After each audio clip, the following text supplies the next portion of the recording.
বেসন আর সুজি জলে মিশিয়ে নরম পাকের দানাদারযুক্ত এই লাড্ডুগুলো ঘরে খুব সহজে এভাবে একবার বানিয়ে খেয়ে দেখুন। আপনার অনেক টাকা খরচ হতে বেঁচে যাবে। তো সেজন্য প্রথমেই আমি এখানে 1 কাপ পরিমাণ বেসন নিয়ে নিয়েছি। বেসনটা অন্য একটা পাত্রের মধ্যে ঢেলে নিচ্ছি। এবার এখানে নিয়ে নিয়েছি ওই কাপেরই 1 কাপ পরিমাণ সুজি। তো এই সুজিটাও বেসনের মধ্যে একসঙ্গে নিয়ে নেব।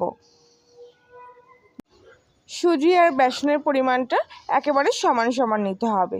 এবার শুকনো অবস্থায় খুব ভালো করে একসঙ্গে দুটো উপকরণ এভাবে মিশিয়ে নিচ্ছি।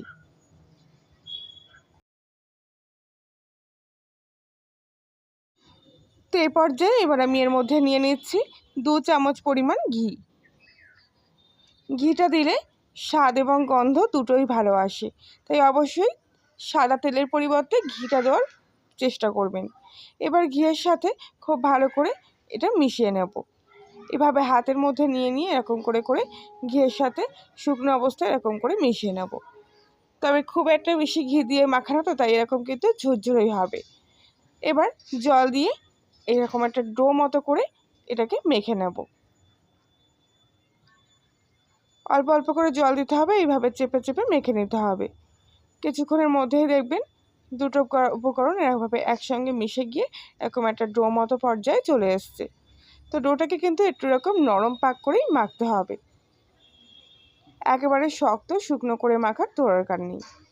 তো এবার এই ডোটাকে আমি দুটো ভাগে ভাগ করে নিচ্ছি, আর এর থেকে দুটো লেচি বার করে নিচ্ছি। আর দেখতেই পাচ্ছেন ভিতরটা কিন্তু এরকম দানাদার মতো টেক্সচারটা আসবে। তো এবার এর থেকে একটা লেচি নিয়ে একটা চাকির মধ্যে এইভাবে বেলে নেব। একেবারে পাতলা করে বেলার দরকার নেই, মোটামুটি এরকম একটু মোটা করে বেললেই চলবে। তো এরকম রুটির মতো করে আর একটা লেচিও আমি এরকম করে বেলে নিয়েছি। তো এই রুটি দুটো এবার আমি এখান থেকে তুলে নিচ্ছি, আর গ্যাসের চুলায় একটা চাটু গরম করতে বসিয়ে দিয়েছি। এবার এর মধ্যে এক এক করে এই রুটিগুলো আমি সেঁকে নেব। প্রথমে শুকনো অবস্থায় এইভাবে দু পিঠ একটু ভালো করে সেঁকে নিচ্ছি। দু পিঠ এইভাবে সেঁকা হয়ে গেলে তারপরে অল্প একটু সামান্য ঘি এরকম ব্রাশের মধ্যে করে নিয়ে এর ওপর থেকে এইভাবে লাগিয়ে দেব। তারপর উল্টো পিঠটা উল্টে দিয়ে এইভাবে একটু হালকা ঘিতে দু পিঠটা ভেজে নেব। আর যদি মনে করেন আপনারা এটাকে একদম চুবো তেলে ফ্রাই করবেন, তাহলে সেটাও করতে পারেন। তবে বেশি মাত্রায় তেল ঘি ব্যবহার না করে এইভাবে অল্প ঘিতে দু পিঠ ভালো করে সেঁকে নিলে কিন্তু ভীষণ হেলদি হয়। তো এগুলো ভালো করে ঠান্ডা করতে দেবো। আর ততক্ষণে আমি অন্য একটা কড়াইয়ের মধ্যে 1 কাপ পরিমাণ চিনি নিয়ে নিয়েছি, আর তার সাথে নিয়ে নিচ্ছি 1 কাপ পরিমাণ জল। তো এখানে চিনির শিরাটা আমি তৈরি করে নেব। কিছুক্ষণ ধরে এইভাবে নেড়ে চেড়ে নিচ্ছি, যাতে চিনির দানাগুলো জলের সাথে খুব ভালোভাবে মিশে যায়। তো এইভাবে খানিক পরে চিনির শিরাটা এরকম ফুটতে শুরু করেছে। এবার এই অবস্থায় এর মধ্যে আমি কিছুটা এলাচের গুঁড়ো এর মধ্যে দিয়ে দিলাম, আর দিয়ে দিচ্ছি সামান্য একটু কেশর। এতে কালারটাও খুব সুন্দর আসবে, কোনো রকম ফুড কালার ছাড়াই, আর গন্ধটাও দারুণ আসবে। তো এই অবস্থায় আরও কিছুক্ষণ চিনির শিরাটাকে জাল দিয়ে একটু ঘন করে নিতে হবে।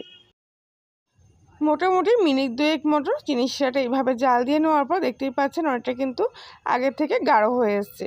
আর হাতের মধ্যে এইভাবে চেক করে দেখতে হবে, এরকম একটা তার মতো চলে আসলেই গ্যাসটা অফ করে চিনির শিরাটা এখান থেকে নামিয়ে নেব।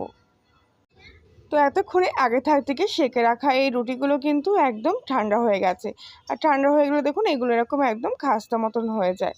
তো এবার হাত দিয়ে এই রুটিগুলোকে আমি ছোটো ছোটো টুকরো ভাগ করে নিচ্ছি।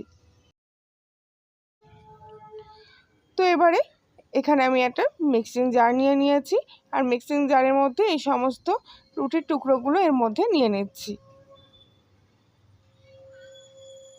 তো এবার এই রুটির টুকরোগুলোকে আমি একদম মিহি করে গুঁড়ো করে নেব।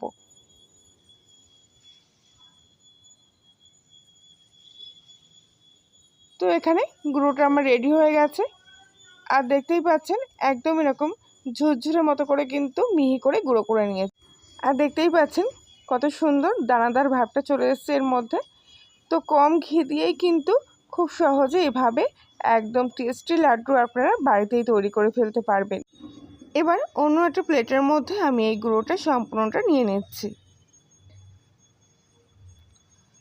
এবার এই লাড্ডুর স্বাদটা একটু বাড়ানোর জন্য আমি এখানে 2 থেকে 3 চামচ মতো গুঁড়ো দুধ নিয়ে নিলাম। আমুলের যে স্প্রে গুঁড়ো দুধ, সেই গুঁড়ো দুধ আমি এখানে নিয়ে নিচ্ছি। এবার এই গুঁড়ো দুধের সাথে এটা খুব ভালো করে এইভাবে এখানে মিশিয়ে নেব। রেসিপিটি সম্পূর্ণ দেখার পর আশা করছি আপনাদের ভালো লেগে থাকবে। ভালো লাগলে প্লিজ লাইক, শেয়ার, কমেন্ট করে জানাবেন। আর আপনি যদি কল্যাণীর রান্নাঘরে নতুন সদস্য হয়ে থাকেন তাহলে প্লিজ চ্যানেলটি সাবস্ক্রাইব করে পাশে থাকবেন এবং পাশের বেল আইকনটি প্রেস করবেন নতুন কোনো ভিডিওর আপডেট পাওয়ার জন্য। তো এই পর্যায়ে আমি এখানে 1 চামচ মতো ঘি আবারও এর মধ্যে নিয়ে নিয়েছি। এই সময় ঘিটা দিলে পরে গন্ধটা খুব ভালো আসে, সেই জন্য আমি ঘিটা দিচ্ছি। তো আপনারা না চাইলে কিন্তু এখানে এই ঘিটা ব্যবহার নাও করতে পারেন। তো ঘিটা ভালো করে এই গুঁড়োটার সাথে এইভাবে মিশিয়ে নিচ্ছি। তো এবার আগে থেকে যে চিনির শিরাটা আমি তৈরি করে রেখেছিলাম, সেই চিনির শিরাটা এবার অল্প অল্প করে এর মধ্যে দেব। তো চিনির শিরাটা আমি একটু গরম করে নিয়েছি, যেহেতু আগে থেকে তৈরি করা ছিল তাই একটু হালকা জমাট বেঁধে গিয়েছিল, তাই অল্প একটু গরম করে আবার ওরকম একটু পাতলা মতো শিরা তৈরি করে তারপরে এর মধ্যে নিয়ে নিচ্ছি। তবে অবশ্যই খেয়াল রাখবেন যেন শিরার মধ্যে চিটচিটে ভাব থাকে, সেই চিটচিটে শিরাটাই কিন্তু এর মধ্যে দিতে হবে। একদম পাতলা জলের মতো শিরা দিলে পরে কিন্তু লাড্ডুর টেক্সচারটা একদমই ভালো আসবে না। তো খুব ভালো করে এবারে এই চিনির শিরার সাথে এই গুঁড়োটা এভাবে মিশিয়ে নিচ্ছি। অল্প অল্প করে দেব আর এইভাবে কিন্তু মিশতে থাকবো। আর হালকা একটু গরম থাকার কারণে খুব ভালোভাবে কিন্তু এটা তাড়াতাড়ি মিশে যাবে। তবে এইভাবে হালকা হাতে একটু মাখবেন, তাহলে তাপটা খুব একটা বেশি হাতে লাগবে না। তো মাখতে মাখতে এরকম আস্তে আস্তে দেখবেন এটা নরম হয়ে আসছে। ঠিক এইরকম করে ভালো করে কিন্তু একটু হালকা নরম পাক করে মেখে নিতে হবে। দেখতেই পাচ্ছেন মাখতে মাখতে এভাবে হাতের মধ্যে কিন্তু লেগে গেছে। তো এরকম দানাদার মতো টেক্সচার চলে এসছে এর মধ্যে। এবার আমি হাতটা পরিষ্কার করে ধুয়ে নিচ্ছি আর হাতের মধ্যে সামান্য একটু হালকা ঘি মাখিয়ে নিয়ে এবার এর থেকে অল্প অল্প করে এক এক করে লাড্ডুগুলো আমি বানিয়ে নেব। তো হাতের মধ্যে 2টো কাজু বাদাম নিয়ে তারপরে আমি এখান থেকে কিছুটা অংশ নিয়ে হাতের মধ্যে এরকম এক জায়গায় করে নিয়ে তারপরে এরকম গোল গোল করে পাকিয়ে নিয়ে লাড্ডুগুলো বানিয়ে নিচ্ছি। তো খুব সহজ এই লাড্ডুগুলো বানানো।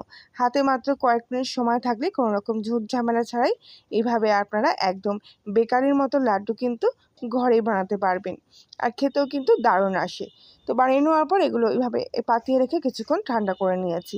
পুরোপুরি ঠান্ডা হয়ে গেলে এবার এক এক করে লাড্ডুগুলো আমি অন্য একটা বাটির মধ্যে তুলে নিচ্ছি। আর দেখুন দেখতে কত সুন্দর হয়েছে। বাচ্চাদের কিন্তু এই লাড্ডুগুলো আপনারা অনায়াসে দিতে পারেন, কারণ এগুলো কিন্তু ভীষণ হেলদি, সামান্য ঘিতেই তৈরি হয়ে যাবে। আর দেখুন কত সুন্দর টেক্সচারটাও এসছে, কোনো কিন্তু চিটচিটে ভাব নেই, এরকম খাস্তা ভাবটা কিন্তু এর মধ্যে দারুণ এসছে। আর ভিতরটাও কত সুন্দর হয়েছে, একদম নরম পাকের দানাদারযুক্ত লাড্ডু। তো বন্ধুরা আজকের মতো রেসিপিটি এই পর্যন্তই, আবার দেখা হচ্ছে অন্য একদিন। সবাই ভালো থাকবেন, সুস্থ থাকবেন, সাবধানে থাকবেন।